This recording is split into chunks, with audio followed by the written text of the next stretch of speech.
ഇന്നത്തെ ഏറ്റവും പ്രധാനപ്പെട്ട വാർത്തകൾ അറിയാം ചുരുക്കത്തിൽ. ഷാർജയിൽ താമസ സ്ഥലത്ത് യുവതി തൂങ്ങി മരിച്ച നിലയിൽ മരിച്ചത് കൊല്ലം വലക്കര തെക്കുംഭാഗം കോയിവിള സ്വദേശിനി അതുല്യ ശേഖർ. ഭർത്താവ് സതീഷ് നിരന്തരമായി ഉപദ്രവിക്കാറുണ്ടെന്ന് ബന്ധുക്കളുടെ ആരോപണം. മരണം പുതിയ ജോലിയിൽ പ്രവേശിക്കാനിരിക്കെ. ശബരിമല ട്രാക്ടർ യാത്ര ഒഴിവാക്കേണ്ടിയിരുന്നതെന്നും ADGPക്ക് വീഴ്ച സംഭവിച്ചുവെന്നും DGPയുടെ റിപ്പോർട്ട് ആഭ്യന്തര സെക്രട്ടറിക്ക് കൈമാറി. വിഷയം ഹൈക്കോടതിയുടെ പരിഗണനയിലായതിനാൽ നടപടിക്ക് ശുപാർശകളില്ലാതെയാണ് റിപ്പോർട്ട്. ഒഴിവാക്കേണ്ട കാര്യമായിരുന്നെന്നും ഇത്തരം കാര്യങ്ങൾ ആവർത്തിക്കരുതെന്നും DGPയുടെ കർശന നിർദ്ദേശം. ADM നവീൻ ബാബുവിന്റെ മരണം അഡീഷണൽ കുറ്റപത്രം സമർപ്പിച്ചു. കേസ് 23-ന് വീണ്ടും പരിഗണിക്കും. പള്ളിക്കുന്നിലെ ക്വാർട്ടേഴ്സിൽ നവീൻ ബാബുവിനെ തൂങ്ങി മരിച്ച നിലയിൽ കണ്ടെത്തിയത് 2024 ഒക്ടോബർ 15-ന്. ജില്ലാ പഞ്ചായത്ത് പ്രസിഡന്റായിരുന്ന PP ദിവ്യയാണ് കേസിലെ ഏക പ്രതി. തദ്ദേശ സ്ഥാപനങ്ങളിലെ പൊതു തെരഞ്ഞെടുപ്പിന് മുന്നോടിയായി വോട്ടർ പട്ടിക പുതുക്കുന്നതിനുള്ള കരട് ജൂലൈ 23-നും അന്തിമ പട്ടിക ഓഗസ്റ്റ് 30-നും പ്രസിദ്ധീകരിക്കുമെന്നറിയിച്ച് സംസ്ഥാന തെരഞ്ഞെടുപ്പ് കമ്മീഷൻ A. ഷാജഹാൻ.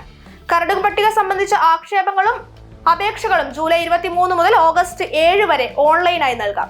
ക്രിക്കറ്റ് മൈതാനത്ത് ഇന്ന് വീണ്ടും ഇന്ത്യ പാക് പോരാട്ടം. ഇരു രാജ്യങ്ങളും ഏറ്റുമുട്ടുന്നത് വേൾഡ് ചാമ്പ്യൻഷിപ്പ് ഓഫ് ലെജൻഡ്സ് ടൂർണമെന്റിൽ. പഹൽഗാം ഭീകരാക്രമണത്തിന് ശേഷമുള്ള ആദ്യത്തെ ഇന്ത്യ പാകിസ്ഥാൻ മാച്ച്. ഏറ്റുമുട്ടുന്നത് ഇന്ത്യ ചാമ്പ്യൻസും പാകിസ്ഥാൻ ചാമ്പ്യൻസും. ഇതുപോലുള്ള കൂടുതൽ വാർത്തകൾ അറിയുവാനായി മലനാടൻ വോയിസ് എന്ന ചാനൽ സബ്സ്ക്രൈബ് ചെയ്യുക. നന്ദി.